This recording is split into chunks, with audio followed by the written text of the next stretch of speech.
Well, we're gonna probably push the movie nights to a little bit in the fall when it cools off just a little bit. We do have a coffee with a cop. It's the coffee with a cop is really it's become more because we've done it one time at an ice cream place. We've done it at different locations, so it's an opportunity for us to get out and let people know that we will be there at this time. If you have an issue you want to talk about, if you want to spend some time with getting to know our sheriff's employees and our canines, this is your time to do it, especially in the summer because kids are out of school.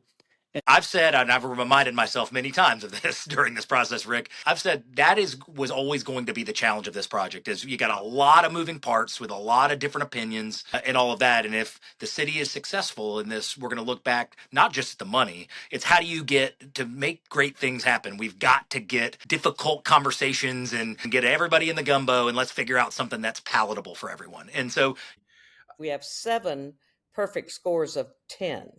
But you're right to call it a journey. UWF didn't compete very well.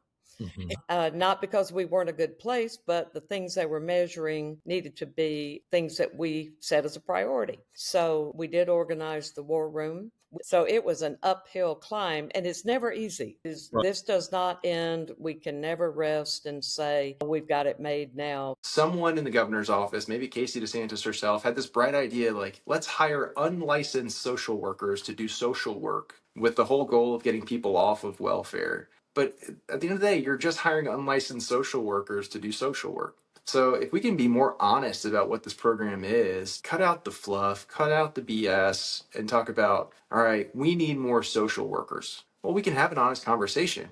I sit and write the songs by myself at home, and it's just me and my acoustic guitar, and then I take it to a rehearsal and I play it for the guys and say, okay, sometimes I'll have a specific vision and say, I want it to sound like this, but sometimes I'll just say, here's the song, what do y'all think? Where should this go? What should we do with it? And for Move Along, I played it, and in my head, I was thinking, okay, well, I'm gonna see what they think, but I really think it should be kind of a country song. And then our drummer was like, I hear this rock and roll guitar riff going like this, and he sits down and he picks up a guitar and he plays this riff, and then all the guys join in and we start hashing it out and try different. There's a lot of trial and error, for sure. But what you really see in the video, and you see in the video in California too, is that as a car is coming to you and starts pushing against you, you have 2 decisions to make: go under the car or be on top of the car. And even though the car is going real slowly, your body, I mean, you can't really roll off of it and you can't go under it. So you got to go on top of it, kind of like the old kids rhyme, you know?